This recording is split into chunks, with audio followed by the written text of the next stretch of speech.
దృష్టికి తీసుకొస్తాను, వినండి. ముగ్గురు పరిశీలకులు మనం ఆలోచించాం, వాళ్ళు కూడుతున్నారు. రంగయ్య దానికి ప్రాతినిధ్యం వహించి ఆ లెక్క తీస్తున్నాడు. మనకు 2-3 నిమిషాలు లెక్క వస్తుంది. ఆ లోపల కొన్ని విషయాలు మీరు గమనించండి. ఈ కీర్తనలలో ఆ కీర్తనలు చూసి పుస్తకంలో చూసి తప్పులు సరి చేసుకొని మా తీర్మానాన్ని అభివృద్ధి సరి చేసుకోవాలి. తప్పులు దొరికితే ఆ దొరికిన తప్పులకు మాట్లాడదు. ఎందుకు మాట్లాడలేదు? నెమ్మది చేసుకోండి. అదొకటి. రెండో విషయం ఏంటంటే, కొంతమంది ఉట్టిగానే వచ్చి కూర్చున్నారు పక్కన. ఎవరు బాధ్యత సార్? మీ టీమే కదా. ఎవరు పక్కన ఉట్ట కూర్చున్నారో వాళ్ళు. దానివల్ల ఏమవుతుందంటే కోరస్ మంచిగా లేదు, ఓ ఇద్దరు చదువుతలేడు అనుకోండి. 8 మంది చదువుతున్నారు, ఇద్దరు చదువుతలేడు, అది మైనస్ మార్క్ అవుతుంది. మేము ఇచ్చిన సజెషన్ అదే వాళ్ళు మైనస్ అవుతుంది. అందుకని ఉన్న 5 మంది సరే 6 మంది చదువుతారు, చదవలేదు, అనవసరమైన ఎక్స్ట్రా అవుతుంది. మూడవది, కొంతమంది తాగి వచ్చింది, చెప్తింటలేరు, గంట మనకు ఏది అర్థం చేసుకుంటలేరు, ఊపుతున్నారు తలకాయ. అట్లాంటి మీ టీంలో ఎందుకు పెట్టుకుంటారండి? అంటే అందరం తాగేటంలో వేస్తారు, మరి ఎవరికి చేయాలి అని అంటారా? అట్లాంటి కూడా ఒప్పుకుంటారు. అందరూ ఎట్లా తాగారు? సో భజనలోకి రావడము, దేవాలయంలోకి తాగి రావడము తప్పు. అన్న ప్రదర్శనలో మీరు ఊగుతుంది ఇట్లా ఇట్లా అంటుంటే ఆయన వీడియో తీసి దాన్ని బయటికి పెడతాడు. అమ్మ ఇట్లాంటివి కూడా ఉంటారా అని లోకమంతా తెలంగాణ మొత్తం చూస్తుంది, మన ఊరిలో బయటపడుతుంది. అందుకొరకు తాగి కార్యక్రమానికి రాకూడదు. మీ టీం రాకపోయినా పర్వాలేదు, ఇజ్జత్ తీసుకోవద్దు అనేది నేను కోరుతున్నాను. ఇక ముందైనా మీరు ఆ విషయాన్ని దృష్టిలో ఉంచుకోండి. ఆ తర్వాత ఒకరొకరు ఒక పాట అయిపోయింది అని చెప్పారు. మీరు ఆలోచన చేసుకోండి అని చెప్పినాం.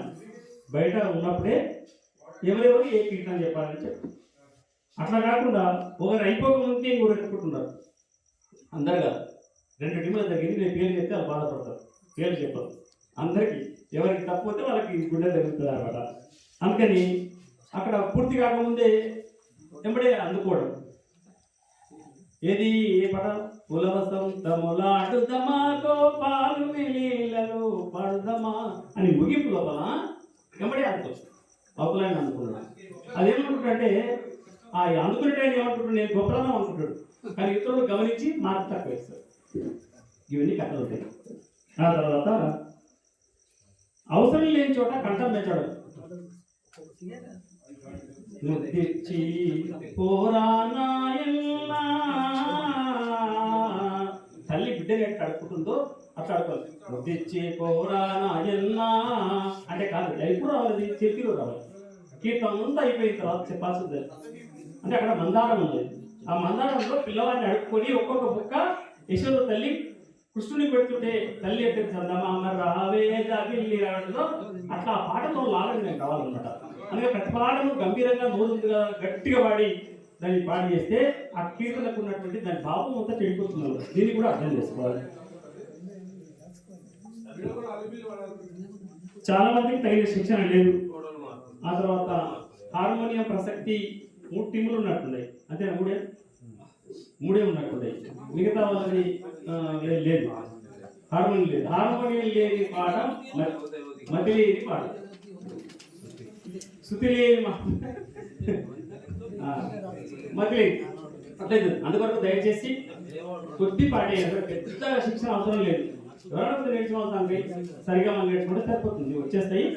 దాని అంత కష్టమేం కాదు. మీరు హార్మోనియం భయపడుతున్నారేమో, ఏం భయపడాల్సిన అవసరం. హార్మోనియం లేకుండా చెప్పడానికి కష్టమండి, ఎందుకంటే సగం హార్మోనియం కవర్ చేస్తుంది.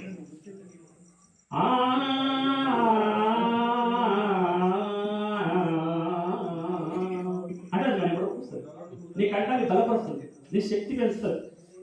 అప్పటికే అబ్బాయి ఏం గాయకుడు రాకూడదు. హార్మోనియం సపోర్ట్ లేకుండా మనం పాడడం అనేది వేస్ట్ అన్నమాట. అందుకో దయచేసి హార్మోనియం ఎవరికైతే లేదో వాళ్ళంతా ఆ ప్రయత్నం చేయండి.